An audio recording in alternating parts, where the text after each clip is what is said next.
A certain Kokoy Villamin issued these acknowledgement receipts, used to justify the confidential funds of both the Office of the Vice President and the Department of Education while it was under Vice President Sara Duterte. While the receipts bear a single name, lawmakers observed differences in the signature and handwriting. How unlikely would that be? Two persons with the same name, bearing the same spelling, same last name, with the same first name. Posible pa po yan? Medyo likely less possible. Yeah, I think Based on the receipts of DepEd in the first quarter of 2023, there were days the Special Disbursing Officer released confidential funds in over a dozen provinces in just one day, which lawmakers insist is physically impossible. State auditors were asked if they did not find the situation questionable. Looks like from north to south, tip to tip po ng Pilipinas. Let's give him a helicopter. I don't think he'll do that in one day. Did this not raise a red flag of the impossibility of this occurring? Well, it does, sir. Although during our review, somehow we just accepted the acknowledgement receipt. Former DepEd SDO Edward Fajarda and OVP SDO Gina Acosta, key officials supposedly with answers on the use of confidential funds, again skipped the House hearing. Two other OVP officials, Sunshine Fajarda and Assistant Chief of Staff Lemuel Ortonio, were also no-shows. The OVP said they are on official travel, but it could not provide specifics. Regular ba o irregular yung travel authority na yan? Without dates, without the specific place? Mr. Chair, it's not common, Mr. Chair.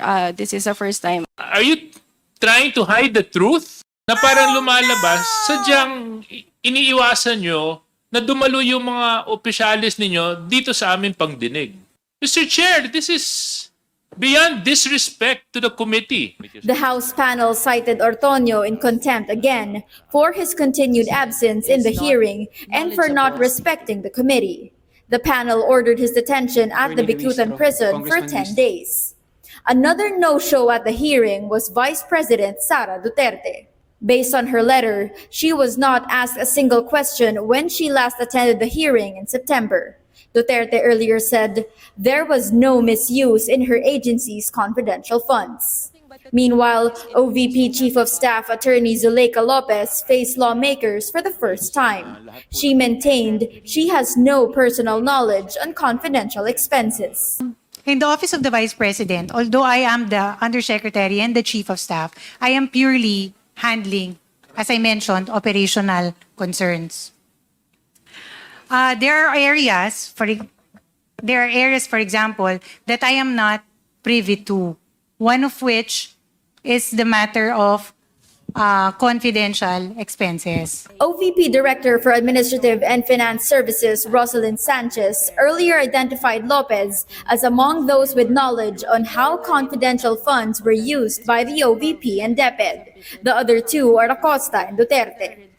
Lopez also confirmed the OVP sent a letter to COA asking the body to not comply with the House subpoena.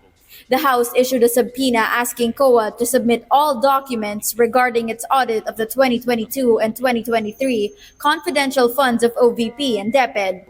In that letter, the OVP said the subpoena violated the constitutional principles of separation of powers. It also said the enforcement of the subpoena will violate the OVP's right to due process. Tatakpan ng katotohanan. Kasi kung wala naman kayong tinatago, di ba? Kung wala naman kayong tinatago, ba't nyo pa papakiusapan yung isang ahensya na hindi i-share ang mga dokumento patungkol sa isang investigasyon na isinasagawa ng isa pang ahensya? That letter does not in any way seek to undermine the power of Congress as regards matters regarding to the power of the purse. It is not. It is simply a request from to the Commission of Audit, given that there is still an ongoing audit investigation. That's why we requested that since hindi pa naman po natatapos yung audit, hindi naman po din tama na ibibigay na muna yung ganong documents. Lopez maintains she had no hand in the utilization of confidential funds, something lawmakers find hard to believe, as she is the second highest official in the OVP.